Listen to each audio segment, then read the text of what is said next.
Comment ne plus se sentir deux colocataires dans votre couple? Pourquoi le désir a disparu et comment le faire revenir? Pourquoi vous avez l'impression que votre conjoint est devenu votre gosse et plus votre mari? Comment se fait-il que les femmes veulent changer leur mec mais qu'ils ne les écoutent jamais? Pourquoi vous ne comprenez plus rien aux demandes de votre femme et pourquoi ne veut-elle plus coucher avec vous? Est-ce que votre couple est foutu? Est-ce que vous vous acharnez pour rien? Ou est-il encore temps de faire quelque chose? Je m'appelle Maximilien Bachelard, je suis docteur en psychologie, psychothérapeute et cuisinier. Après 50 chroniques radio, je vous invite dans ma cuisine, les recettes du doc, à partager quelques recettes et tours de main.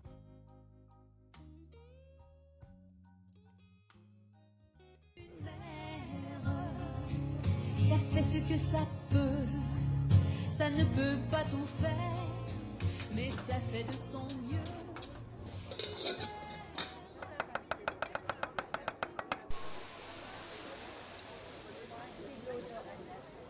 Aujourd'hui, nous allons parler du syndrome de la mère nourricière.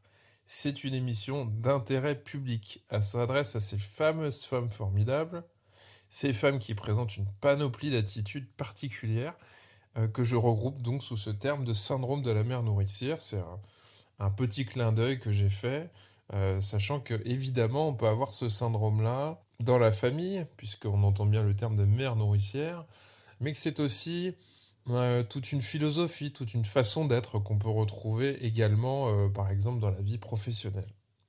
C'est un concept que j'ai forgé, en fait, à force de rencontrer des quarts entiers de femmes entre 40 et 50 ans qui me rapportaient la même problématique.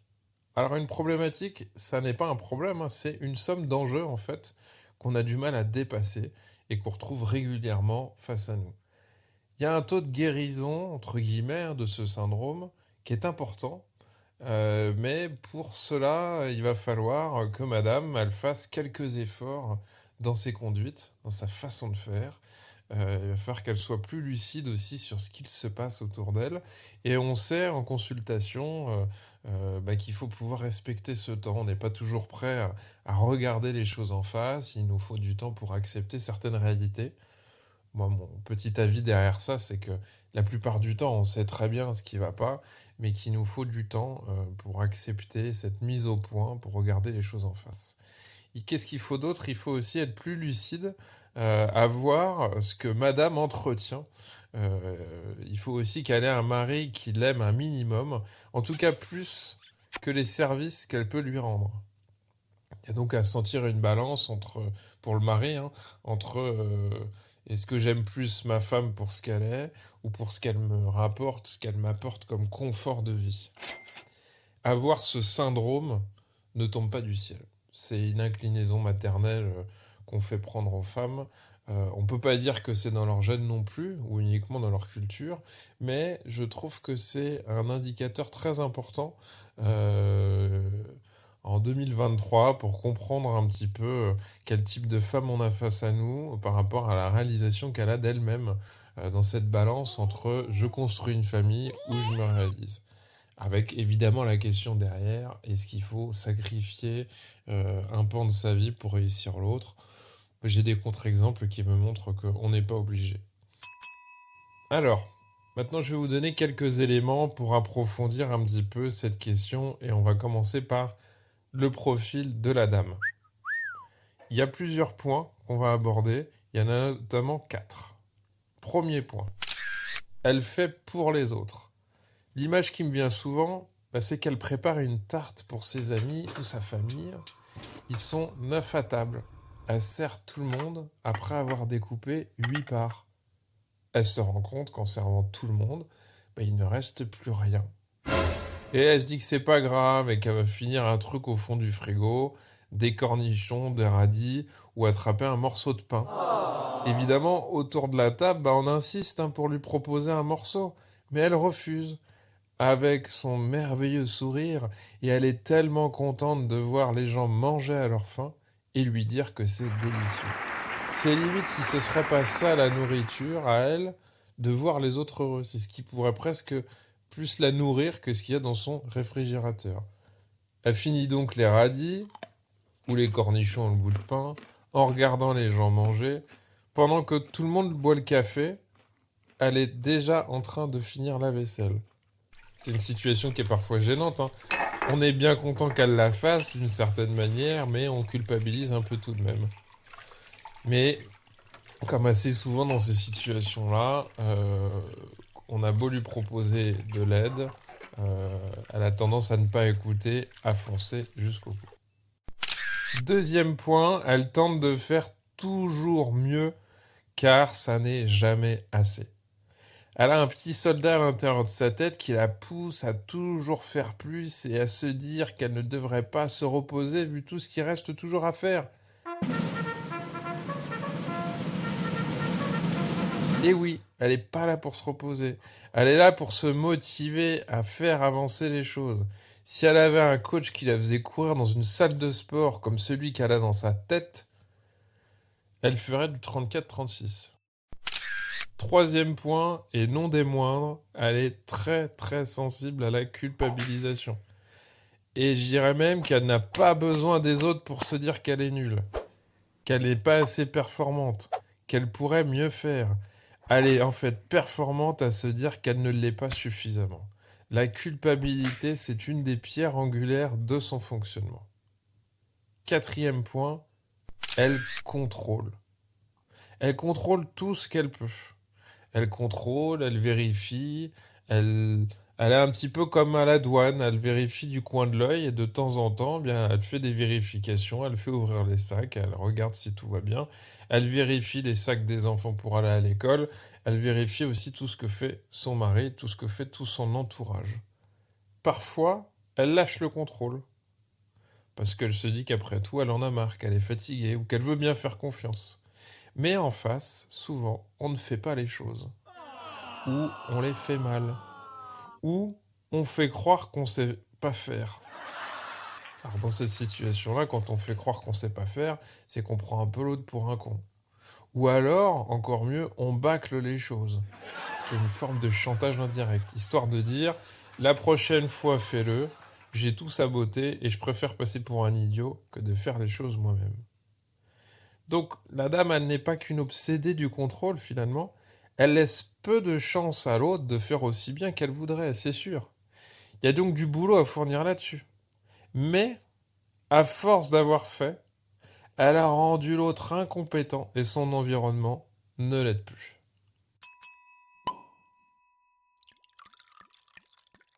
Ce syndrome, il se déclenche souvent quand madame ne veut plus d'enfants. Et quand les enfants commencent à s'autonomiser, qu'on n'a plus besoin de nettoyer leur caca et que la maison commence à devenir moins bruyante car ils commencent à avoir leur vie sociale. C'est souvent après ça qu'elle peut réaliser tout ce que comporte ce syndrome. Évidemment, le couple peut être un peu fatigué, évidemment, il y a plein de facteurs tout autour qui peuvent déclencher ce moment de ras-le-bol. Ce moment où elle commence à pester et à ne plus être bien. Mais je pense fondamentalement que c'est la question de la famille qui vient faire dégoupiller tout ça. Donc elle ne va plus procréer, mais elle va garder le nombre de personnes stables autour d'elle. Un mari et 2, 3, 4 ou 5 enfants par exemple. C'est aussi quand elle sent que le dernier va partir de la maison. Et c'est précisément à ce moment-là qu'elle se dit la plupart du temps « Ouh là là, mais qu'est-ce qu'on va se dire avec Robert quand on sera de nouveau tous les deux seuls dans la même pièce ?»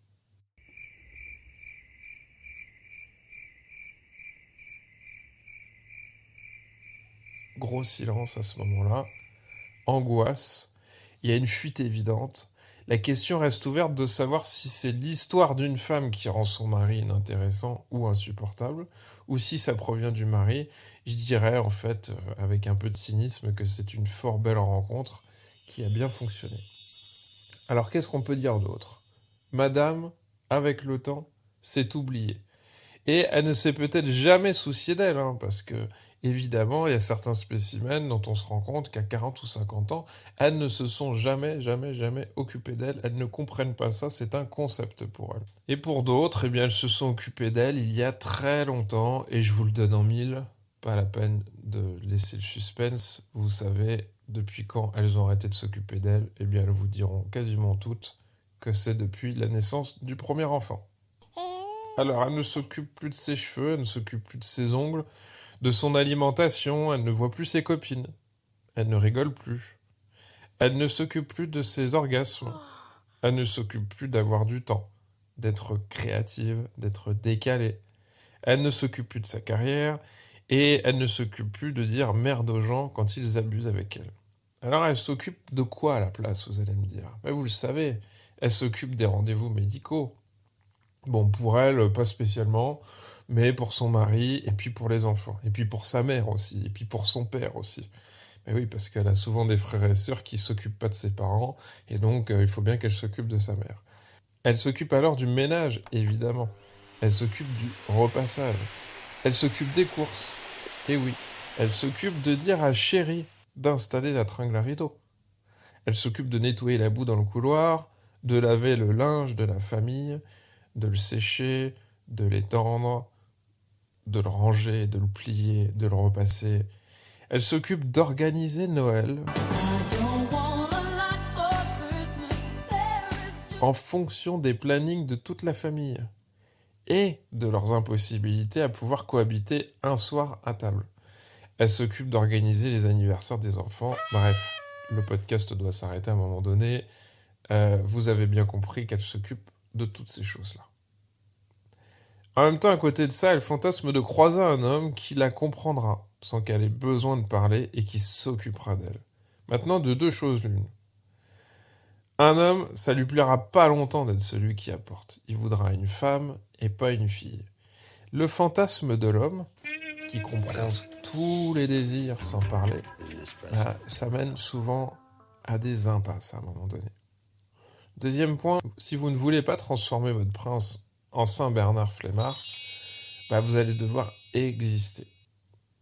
C'est à ce moment-là, en plus, que madame est prête à partir, en fait. Et oui, mais il reste les enfants. Mais s'ils ont 7-8 ans, et encore mieux 12-13 ans, elle se dit qu'elle a accompli son devoir et qu'elle aimerait rencontrer un homme qui, enfin, s'occupe d'elle. Le problème, écoutez bien, c'est qu'elle attend qu'on s'occupe d'elle et qu'elle ne sait pas ou ne sait plus s'occuper d'elle. Alors, comment elle a fait tout ça? Alors, évidemment, je ne suis pas là pour lui mettre toute la responsabilité, mais je pense qu'en majorité, ce seront des femmes qui écouteront ce podcast, et donc c'est à elles de se demander qu'est-ce qu'elles peuvent faire pour elles-mêmes plutôt que d'attendre que quelqu'un le fasse pour elles. Comment elle a fait? Dans la famille, il faut comprendre que la mère nourricière a la tendance, en fait, à crétiniser son entourage, le rendre incapable, hébété, inapte à faire, à anticiper, inapte à prévoir. La mère nourricière fait tellement bien. Quand elle anticipe, elle se charge mentalement. Et comme un réflexe a pris l'habitude durant des années à décharger mentalement le mari et les enfants de ce qu'il faut prévoir dans 10 minutes, dans 6 mois ou dans 1 an. C'est un capitaine de bateau. Donc j'espère que vous entendez bien qu'à force de vouloir penser pour les autres, eh bien les autres ont tendance à laisser et à dire « très bien, tu t'en occupes parfaitement ». Quand la mère nourricière commence à se révolter, à entendre que le mari de sa meilleure amie prépare lui-même les vacances, ou qui va au conseil de classe du petit dernier, elle devient le général en chef confus. Elle commence à refuser d'être la bonne à tout faire. Le fils résiste, il veut pas mettre ses chaussettes sales dans le tambour de la machine à laver. Le mari, lui, refuse d'avoir à faire à manger. Et puis la petite, elle estime que sa mère doit encore la chercher à l'école, qui est en face de la maison, sous peine de faire des crises de larmes. Là, le général en chef rentre à la maison et ordonne que tout le monde fasse sa part. Elles auront le contrat implicite qui était « je ferai tout pour vous, mes chéris ». Parce que les mères nourricières sont des femmes très confortables, des vrais nounours. Et en même temps, on a besoin d'elle. On veut bien la bousculer et résister, mais si elle ne fait plus rien, la question angoissante pour les autres, Comment va-t-on retrouver le carnet de santé des enfants? Comment va-t-on pouvoir amener la petite à la piscine et le grand au judo? Alors je vous rassure, ces questions-là, on ne se les pose pas d'emblée. Quand la mère nourricière décide qu'elle ne fera plus les choses, parfois même parce que son entourage lui a proposé de faire une pause, l'entourage se dit qu'il va gérer. Mais très rapidement, l'entourage se rend compte que, oulala mon Dieu, il y en a des choses à faire. Imaginez si vous n'êtes pas là un mois à la maison. C'est pas compliqué, soit ce sera le bordel, soit ce sera vivable, mais mal rangé, sale, en attendant d'accueillir le retour de madame, en princesse, en la comblant de gentils mots, et puis d'une balayette à chiottes, car, on lui dira, vite, vite chérie, ça urge, il faut nettoyer, et tu le fais tellement bien.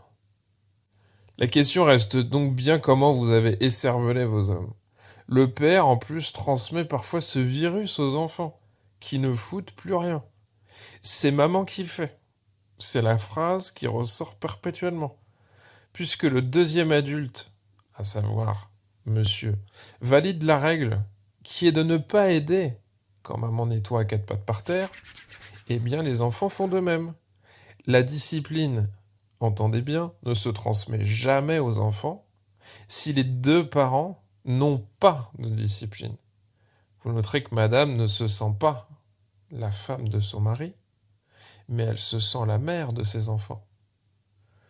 Si ce n'est le fameux « la mère de mes enfants et la mère de mon mari ». Et oui, parce qu'il y a bien des femmes qui viennent me voir et qui me disent « Ah, bah vous savez, moi, j'ai 3 enfants à la maison. » Et là, ces 2 enfants la regardent étonnés.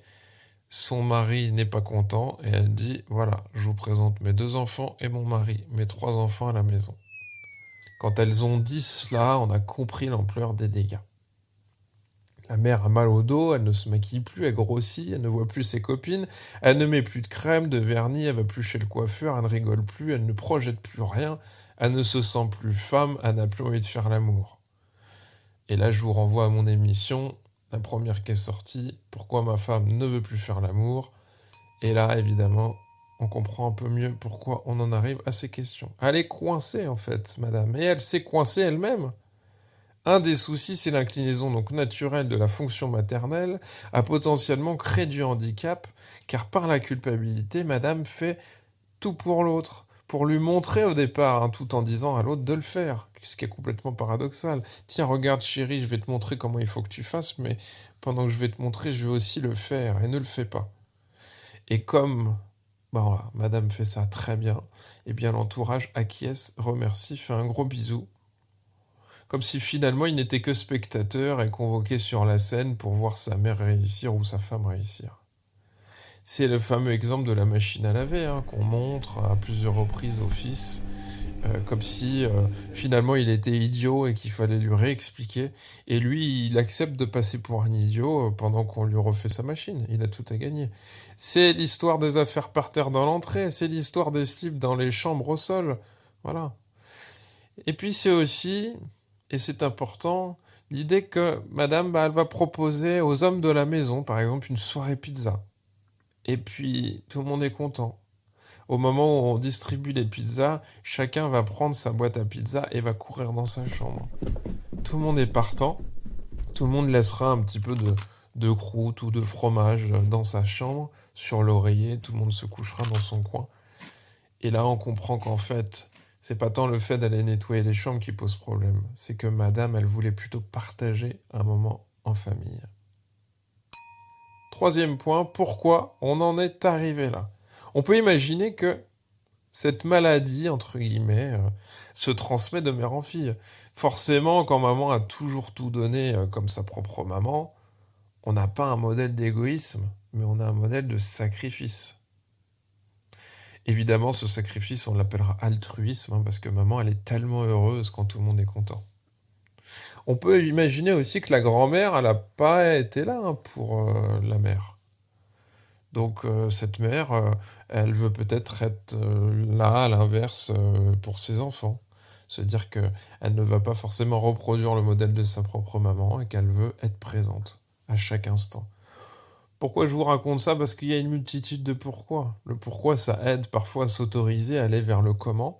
Mais vous n'avez pas un profil type. On ne pourra pas dire que toutes les mères nourricières ont une mère qui ont fonctionné sur le même modèle. Ça n'est pas vrai, ça n'est pas la vérité. Bon, quand on a dit ça, on a tout dit. Alors, c'est quoi la recette maintenant? Alors, comment changer votre recette? La mère, elle va devoir s'abstenir de faire pour pousser les gens à chercher leurs compétences. Et oui, et c'est là où tout vous paraît peut-être simple quand je vous le dis, mais pour passer à l'action, oh là là, mon Dieu, que ça va pas être si simple. Elle va devoir se retenir. Elle va devoir indirectement créer du chaos qui va secouer tout le système dans lequel elle est. Ça va pas plaire au début, clairement. Ça va changer la représentation d'handicapé, par contre, que chacun peut avoir de lui, d'incapable, d'irresponsable, d'idiot, que se donne l'entourage, qui en plus, sournoisement, valorise les compétences de la mère. Mais tu le fais tellement bien, ma chérie, mais maman, tu le fais mieux que papa, maman, tu le fais mieux que moi. Donc à chaque fois, elle se fait avoir, elle se fait arnaquer, et elle retombe, et elle replonge. Et c'est ça qu'il va falloir arrêter. La mère nourricière doit se rappeler qu'elle n'est pas un bout de viande, qu'elle n'est pas une fonction, que par rapport à son mari, elle a aussi, excusez-moi de vous choquer, un vagin, un clitoris, une sensibilité au toucher. Et que malheureusement, là, elle a un cerveau rempli de liquide vaisselle, de produits ménagers, de post-it, pour se rappeler des rendez-vous des autres. Et qu'elle doit y faire de la place dans cette petite tête pour retrouver un sens à sa vie. Avec trop de charge mentale, on grossit de colère, mesdames. On grossit de culpabilité, de mal-être, de reproches qui pourrissent. Il faut donc faire attention à sa nutrition affective et à sa diététique relationnelle. Si vous souffrez que votre homme ne voit pas le niveau de crasse, que les enfants restent toujours dans leur chambre en imposant leurs odeurs et leurs organisations, que vous avez l'impression d'être un chien de berger qui rassemble, une négociatrice psychologue qui parlemente durant des heures alors qu'il faut changer de comportement, posez-vous des questions. Si vous tentez depuis 10 ans de vouloir changer votre mari qui est désinvesti de tout, sachez qu'on ne peut pas faire changer les enfants et qu'on se transforme rapidement en chieuse hystérique et tyrannique dans la famille. Je ne suis pas folle, vous savez. Bonsoir. Vous aurez une révolte puisque vous allez retirer des privilèges, mesdames. On vous regardera comme une femme de ménage qui ose s'asseoir et réclamer un café et qui décide de ne finalement même pas nettoyer, même pas faire le ménage.